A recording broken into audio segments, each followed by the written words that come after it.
بسم الله الرحمن الرحيم صلى الله على سيدنا محمد وعلى آله وصحبه وسلم وبعد marka ugu horeysa waxaan u mahad celinayaa xildhibaanada golaha shacabka golaha xukuumadda gobolka banaadir gudoomiyaashooda ururada bulshada muxuu ahaa ururka haweenka rugta ganacsiga jaamacadaha bahda waxbarashada jaamacadda muqdisho iyo kan nagala joogaan jaamacadda muxuu ahaa National High University dhammaan jaamacadaha ummadda muxuu ahaa waxbarashada bahda saxaafadda dhalinyarada qof walba mansabka iyo magaca uu ku fadhiyo halkan ayaan ku salaamaya wassalaamu calaykum waraxmatullaahi wabarakaatuh salaan kadib dadkaas mansabka ay ku fadhiyaan iyo magacooda professor Dalha ii yiri inta uu yiri baan la qabaa isaga qof walba u abtiriyay isaga si fiican u yaqaana marka professor Dalha iga filan baan leeyahay waxa la yiraahdaa qofka hadli og haduu hadlo waxa weeyaan hortaabo abaareeya wixii aad ku hadli lahayd oo dhan qofka hadli og haduu hadlana raadkaaga hor tirtiraa marka waqtiga oo gaaban awgeed inaan ma doonayo inaan wax badan iraahdo dhowr nuqdaan rabaa inaan iftiimiyo waxa laga yaabaa dadku inay isweydiiyaan oo ay su'aalo badan ka yimaadaan muxuu ahaa sida professor Ibi uu hadda ka hor halkan kaga dhuftay barnaamijkan muxuu yahay see loogu guuleystaa diiniyan muxuu yahay barnaamijkan markaan ka fikiraynay dhinac walba waan ka eegnay culimada Soomaaliyeed ugu weyn waan u bandhignay barnaamijku wax kale ma aha halka dollar ee ku shubatay adeegaagii hadalka iyo internetka iyo wixii aad u isticmaalaysay kale aad u isticmaashay kaas way kaga qayb galaysaa inaad tartankan oo kale ku qayb gasho ujeedadiisuna waxay ahayd in social responsibility-ga shirkadu ay qayb ka qaadato maadaama macaamiisha shirkadu ay fara badan tahay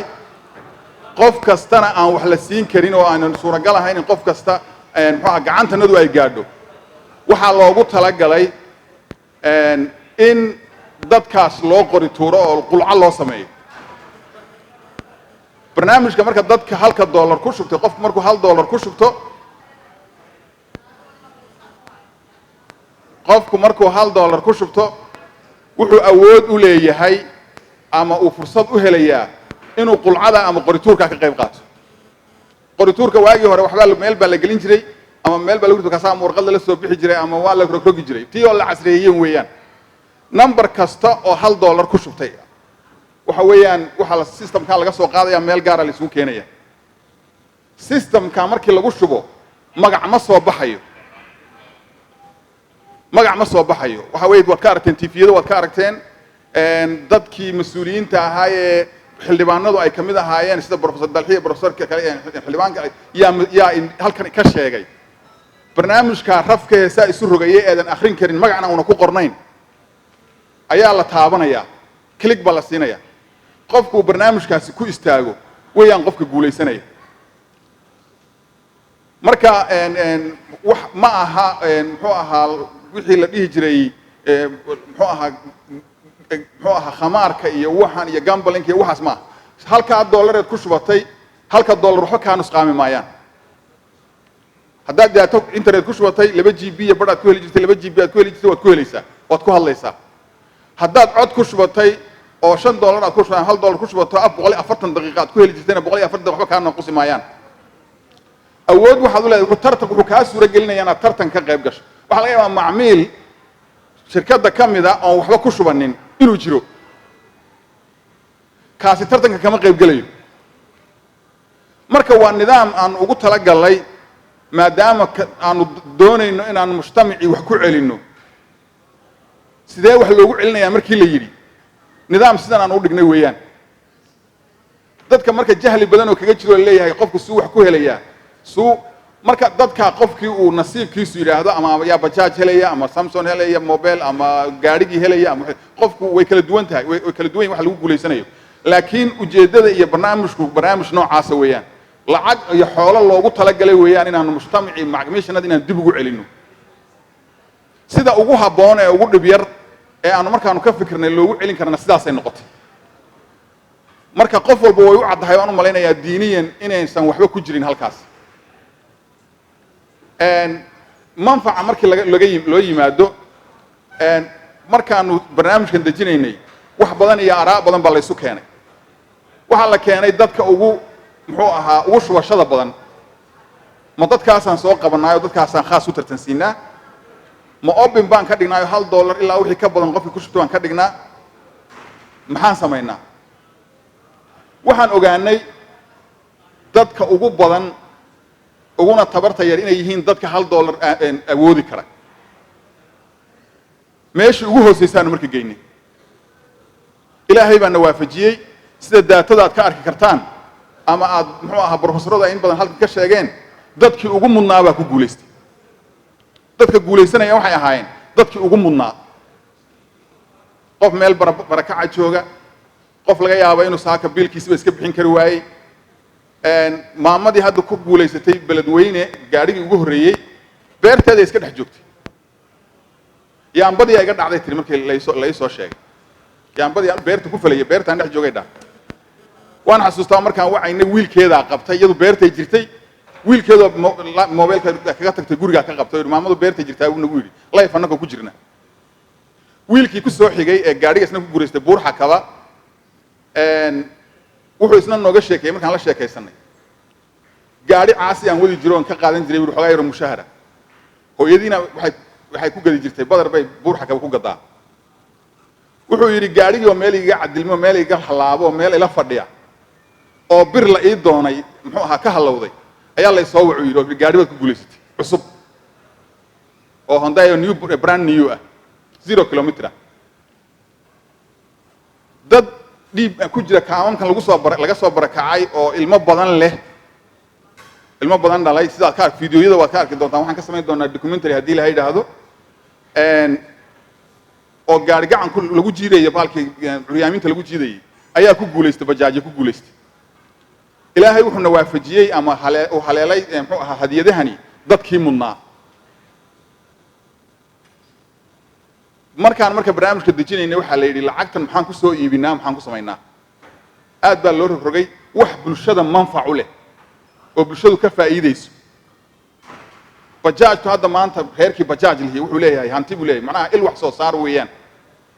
reerkii qoyskii bajaaj leh waxa weeyaan waxa laga yaabaa maanta biilkiisu inay meel fuulaan shaqo abuur u noqoto waxyaabahan ugu badan oo ka fikirnay waxay ahayd in muxuu ahaa aan waxyaabo manfac leh aan dadka aan lacagta ku bixino dadkaas ay mutaqaana ay dib ugu celino taas waa inta waxa barnaamijka qayb ka ahaa sida bahda waxbarashadu ay naga codsatay muxuu ahaa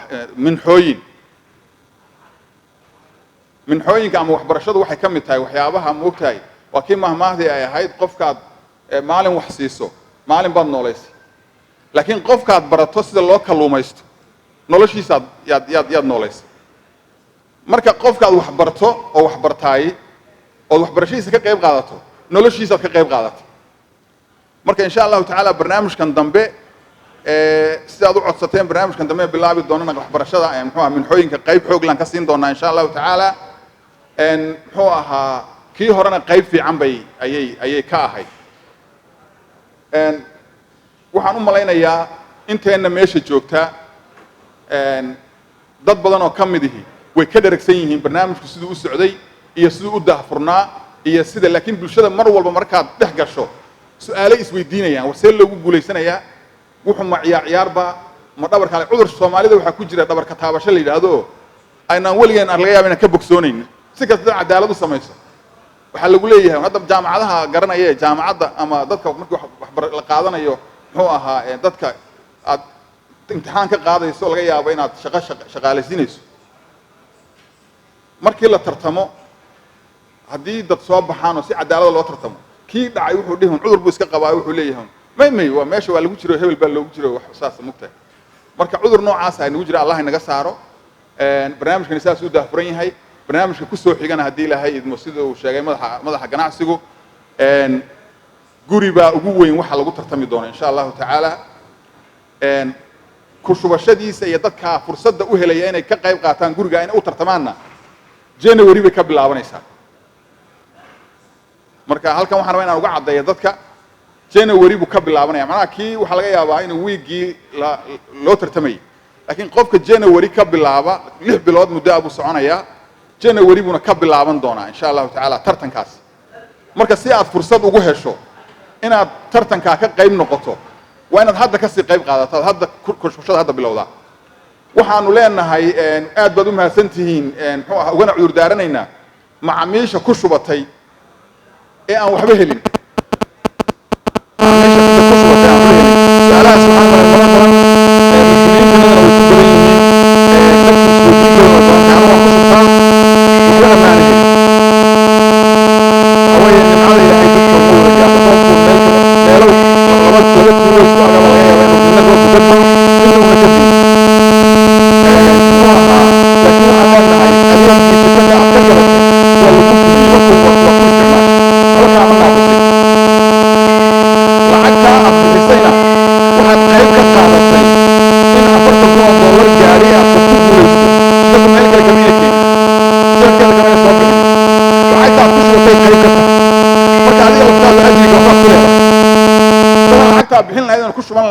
shirkadu bayna awoodeen inay gaariga noocaas $40,000 maamo walaasheena in la siiyo adna qayb baad ku leedahay marka ajirka aduguna qayb baad ku leedahay marka waxaan leenahay ajirka xisaabso niyeyso lacagta aad meesha gelisay hadduu qof walaali helay iyo hadaad heshay aduguba inaad adiga laftaadu qayb ka tahayna niyeyso